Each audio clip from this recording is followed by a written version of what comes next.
Proper dickhead. Proper. It's a really fat, veiny one as well, isn't it? Courtesy of Rich.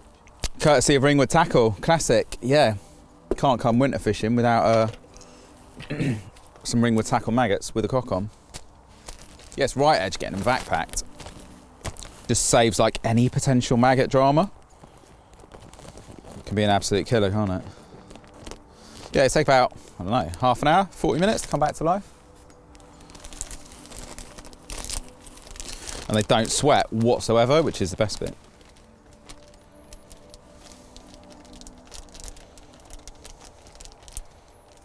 I think you can get away with about 48, 72 hours, just about, with them in there.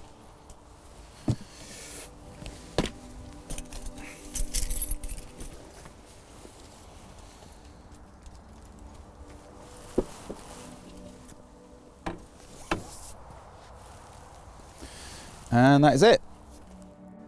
So it's late January and we're down on the Hampshire Test today. Classic kind of English river winter day fishing. In honesty, like really this is probably where you would have found me for the last 10 years. Not on this stretch in particular, but fishing the rivers is something I've done a lot of for quite a long time now. I did the usual really when I was younger, growing up as a kid. You know, fished the rivers up north, probably always really a little bit half-heartedly. Did catch some nice chub up there from the River Dane and caught some grayling and bits. But it wasn't really until I moved to the south and I kind of really realised the kind of wealth of the river fishing that I had on my doorstep that I really started doing a bit. Moved to Dorset in 2006 and shortly after I bought Terry Lampard's book. Now, I'm sure a lot of you guys out there would have heard the name Terry Lampard. He was a really well-known figure in this neck of the woods, really well-respected kind of multi-species angler, caught loads of big fish, caught basil back in the day before it was even 40 pounds. But one thing he was always really well known for was his river fishing. And he lived not too far from where I did actually, in Sturminster Newton, when I first moved to Dorset. And his book had a really big influence, I think, on kind of the fishing that I wanted to do. You know, reading his stories, reading about fishing the Hampshire Avon and the Dorset Stour, fishing for the big chub in particular was just something that really excited me, and suddenly it was all on my doorstep. And although I'd always fished for carp through the winters, you know, I'd done a lot of kind of long, hard, slow winters fishing for big carp. Sometimes I'd chip off and fish some easier waters for some bites, but really generally I'd often end up grafting it through on the harder waters trying to catch some big fish. And yeah, as anyone that's ever done that knows, it's a difficult game. The rewards can be really big, and to be fair, some of my most memorable big carp captures have actually been right in the depths of winter.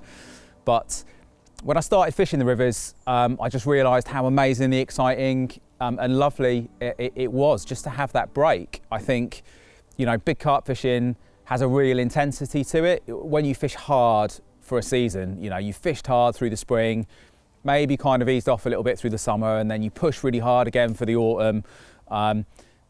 You know, when you get to sort of November, December, Christmas time or whatever, you know, often you can be a little bit done with it almost. You know, you're a little bit low on energy, you've fished hard, you know, captures are few and far between, let's face it, when it gets to those months. So I think for me these days, to have a break and a completely clean break and to fish for something else, just always feels like exactly what I need.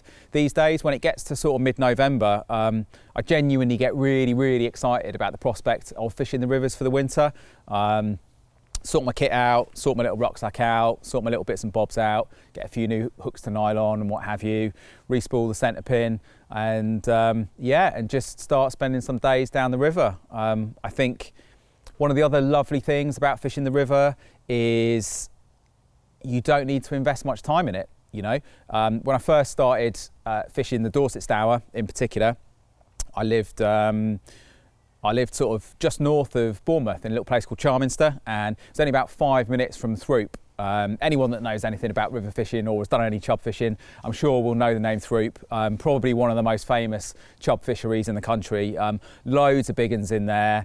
And really interesting river to fish. I did a little bit on there, and then really it was my friends Cy Hartop and Matt Beddoes. Well, there you go. How about that?